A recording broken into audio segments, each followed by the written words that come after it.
다음 발표를 하도록 할까요? 발표 주제는 IRP 가입자 보호와 이해 관계자의 역할입니다.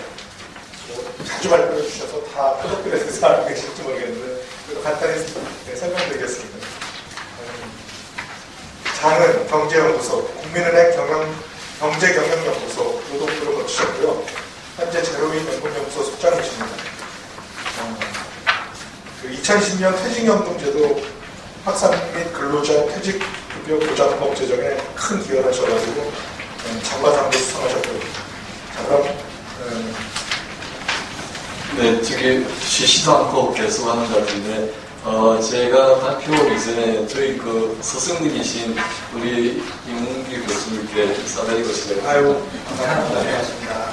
재밌는 건 제가 석사 때 제목의 수업을 들었고요.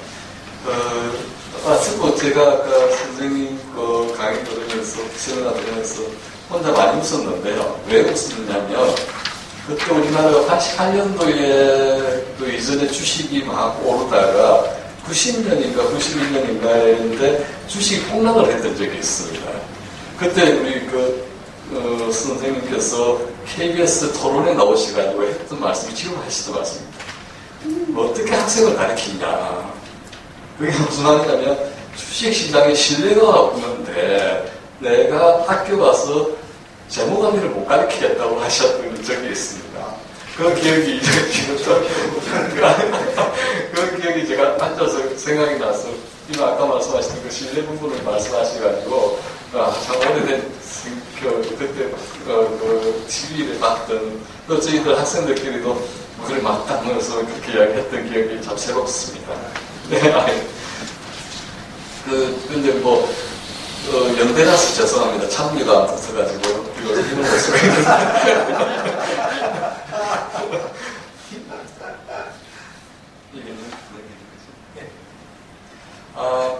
이 주제는 사실은 연금학회에서 특별 세미나에서 제가 한번 발표를 한 내용을 조금 각색을 해서 하게 되는데요. 주제 때문에 우리 강창희 대표님께 혼이 많이 나고 왜 이렇게 어려운 주제를 하느냐 그래서 많이 완화를 시키려고 했는데 먼저 취지부터 말씀을 드리자면 왜 이런 IRP 가입자 보호와 이해관계자 역할이라는 주제를 잡았느냐면 우리나라 퇴직연금제가 제가 법 개정할 때 참여했던 게 2008년에 참여해서 그게 제출된 법안이 2012년 11년 7월에 통과됐고 그다음에 2012년 7월에 시행이 됐고 그 안에 내용 중에 자영업자를 포함한 가입자들에게 가입할 수 있는 제도로서 IRP 제도를 새로 만들어서 넣고 시행을 5년 이후에 한 날짜가 작년 7월 26일 정도입니다.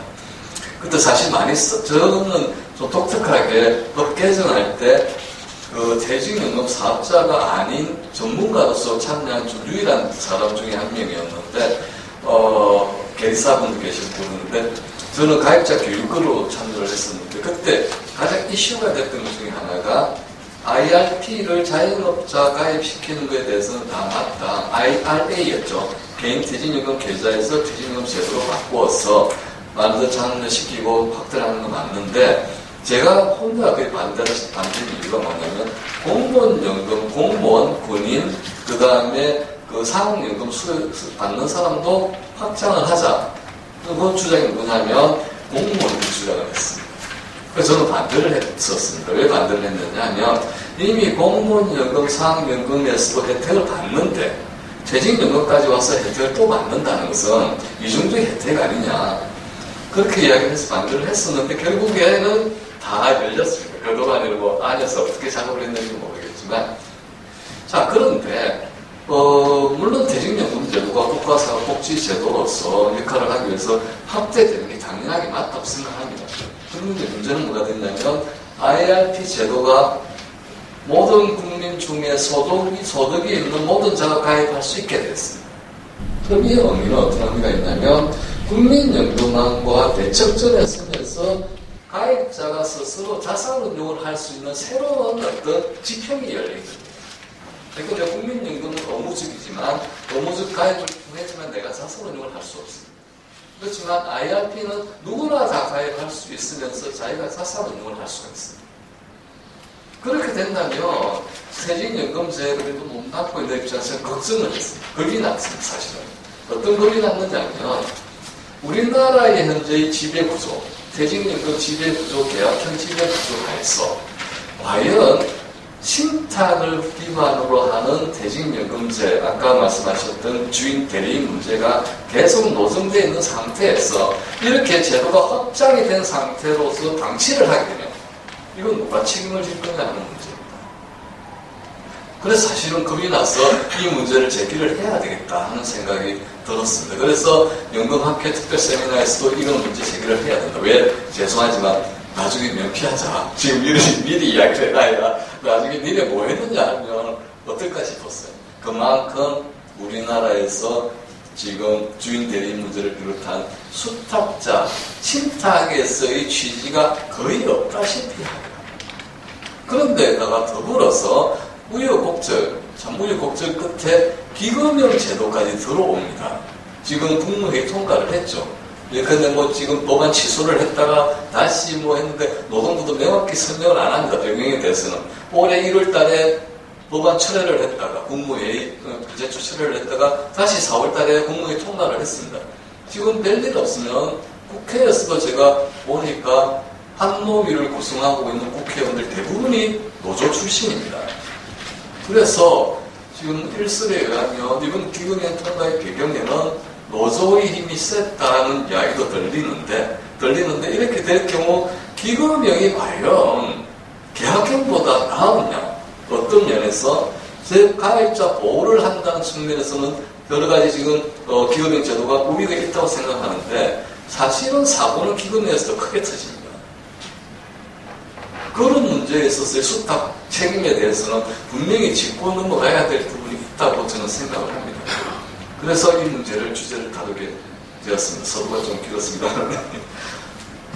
그래서 저는 주제의 내용을 IRP 제도에 대해서 좀 설명을 하고 이해관계에서 계약형 기금형 부분, 그 다음 수탁자, 사실은 핵심 이해관계자인데 우리가 지금 수탁자의 범위를 너무나 좁게 한정하고 있고 사실 있으나 마나한 수탁 업무를 부과하고 있지만 수탁자는 프린스플만 빼면 전부 수탁자로서 포괄적 범위를 가지고 있습니다. 해외의 경우에는.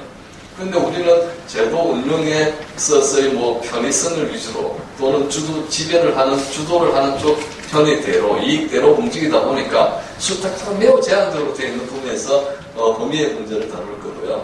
그 다음에 수탁자 책임 부분, 그리고 우리나라 책임, 그리고 개선 방향을 어떻게 가야 되는 것에 대해서 말씀드리겠습니다. IRP 가입 확대 내용을 보면 지금 자영업자는 어떻게 보면은 당연히 가입해야 될 부분이고 여기에서 근로자인데 지금 우리가 근태법에서 근태퇴직급여제도 미설정자로 분류되어 있는 계속근로 1년 미만 근로자 4주간 평균 15세 미만 근로자도 IRP 들 수 있습니다. 자기 소득이 있으면. 그 다음에 직업연금 가입자, 대표적인 게 공무원, 군인, 사학연금, 별정무 우체국까지도 모두 포함되기 때문에 결국 소득이 있는 모든 국민이 가입할 수 있는 제도가 IRP입니다.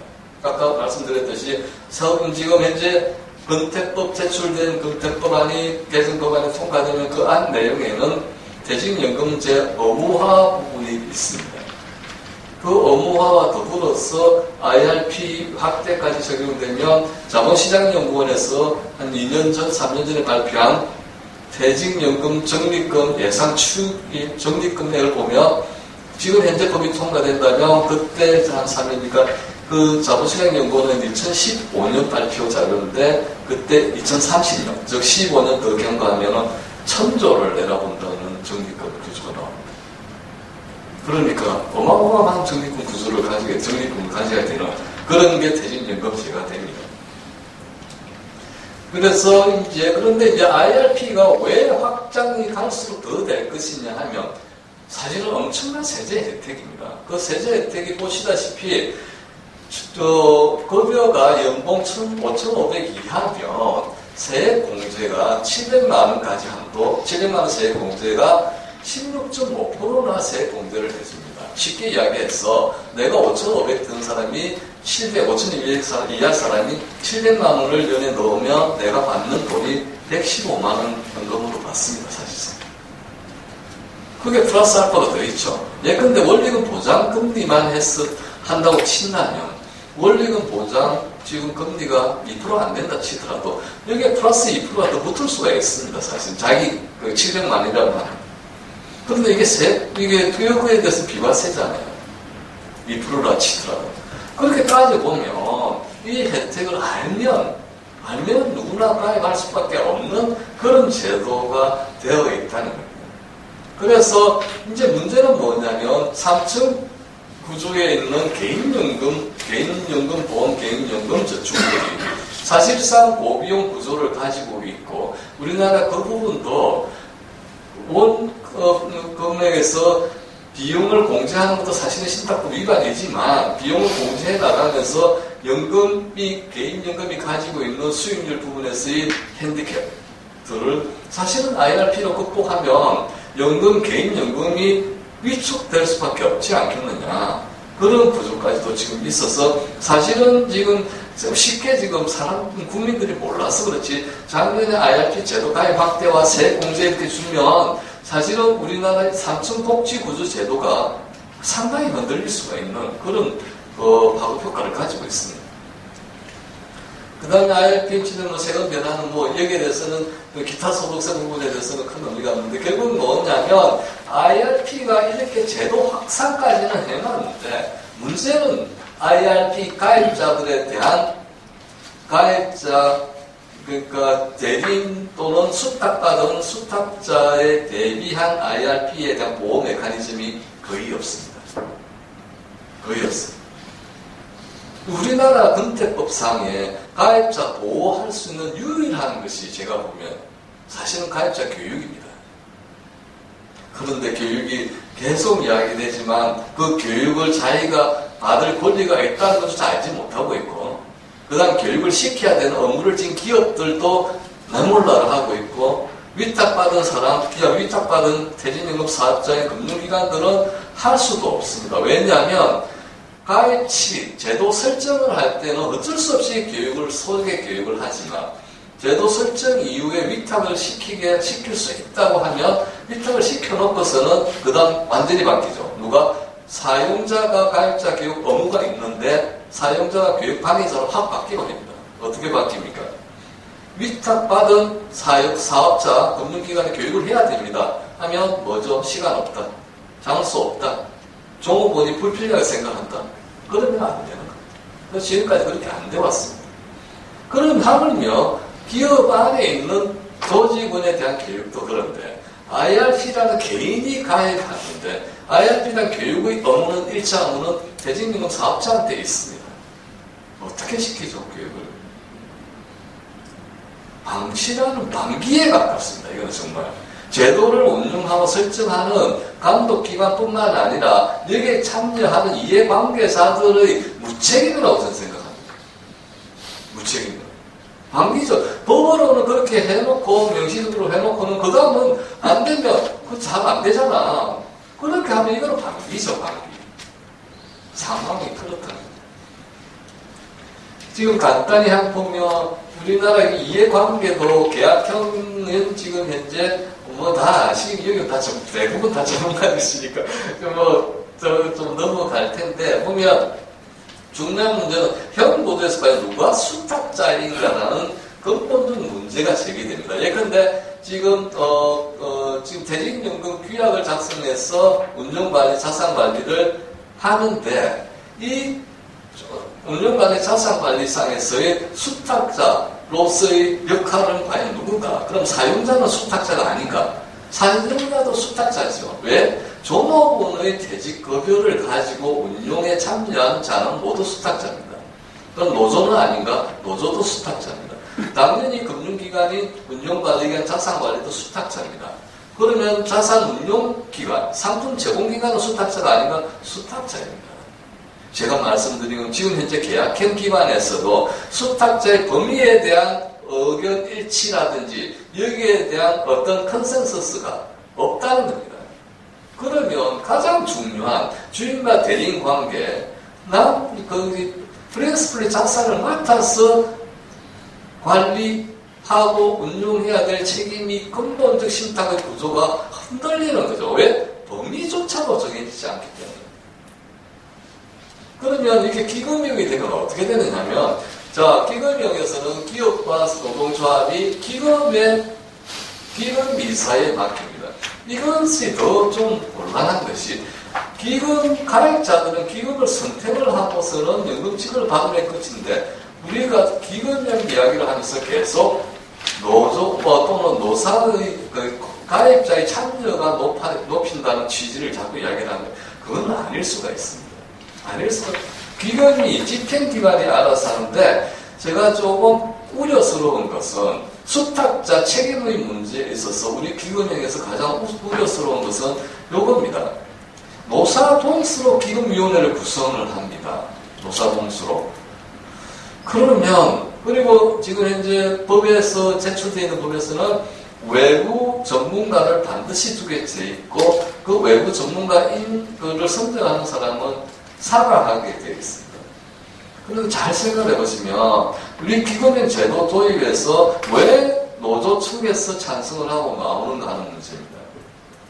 생각들은 기금형을 하느냐 마느냐에 달려 있습니다. 다. 그게 절대로 아닙니다. 기금형을 하느냐 마느냐가 아니라 우리 제도가 아까 말씀하셨듯이 토양이 신탁을 할 수 있는 토양 속에서 수탁자를 관리 감시할 수 있고 수탁자가 도덕적인 책임과 그 다음에 법적인 강력한 제재를 가할 수 있는 메커니즘 후에 기금 해고를 합시다가 돼야 되는 게 많습니다. 그렇게 심각한 문제가 있을 수 있습니다. 그래서 수탁자 정의를 이야기를 하겠습니다. 제도 내에서 재량권이나 자산에 대한 통제의 범위 내에서는 다 수탁자가 됩니다.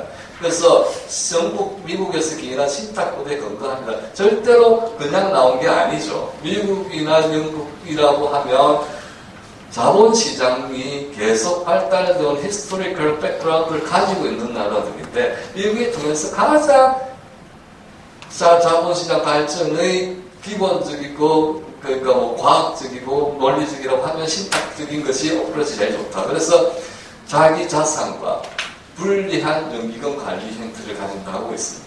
그래서 제도에서 역할에 기초한 수탁자의 지위가 부여됩니다. 그래서 수탁자의 책임은 대직영업 자산운용 관련자의 도덕적 업무, 책임 여부가 적립금 운용에 직간접적으로 관련됩니다. 이 부분이 책에서는 문적으로서는 이렇게 되지만 이걸 법의 단어로 풀어낸다는 것은 너무나 엄청난 일일 겁니다. 도덕적 업무를 어디까지 할 것이고 그 다음에 책임 여부가 어디까지 할 것이고 무엇을 할 것이고 안 됐을 경우는 어떻게 할 것이고 에 대한 이야기들이 없다는 거죠. 그래서 재량권 남용의 개연성을 사전에 예방 차단하기 위한 내용들이 있어야 되는데 그래서 IRP가 확대는 수탁자 책임을 더 물론 기금형과 계약형은 다르겠지만 계약형 내에서도 결국에는 우리나라가 퇴직연금제가 향후에 100년 제도가 되기 위해서는 지금부터라도 수탁자 책임을 다시 논의해야 된다고 저는 생각합니다. 왜냐하면 IRP로 확대되면서 전국민 제도가 되면서 지금 현재 퇴직연금 사업자가 가지고 있는 수탁자로서의 책임이 합당한가? 있기는 한가? 수탁자의 책임을. 지고 있기는 한가? 아니라고 봅니다.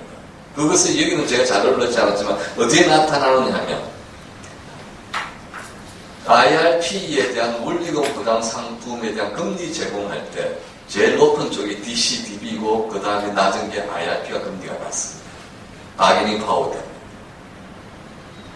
수수료, 금리 협상권이 IRP 가입자한테는 사실상 없습니다. 하지만 대형 DB, 대형 DC 같은 경우에는 기업이 나서서 원리금 보장 금리를 물론 공시를 해서 하지만 그거에 대해서 사실 이거는 도덕적 해입니다. 소득의 책임으로서 퇴직연금 사업자가 원리금 보장 금리를 그렇게 책정을 합니다. 물론 뭐 경우에 따라서 있다고 하지만 그 자체가 잘못될 수도 있다는 거죠. 그런 식으로 어프로치를 하는 거예요. 그래서 절대적인 열의에 처할 수밖에 없다. IRP가 있어요. 그러면 IRP가 지금 아까도 봤던 세제 혜택 부분과 마음대로 소득성 가입할 수 있는 상황에서 이런 바게닝 파워가 없는 상태에서 가입자 교육도 제대로 안 될 것 뻔한 상태에서 누가 보호를 하느냐고. 그러면 내 재산을 맡은 수탁자가 책임지고 보호를 해야 될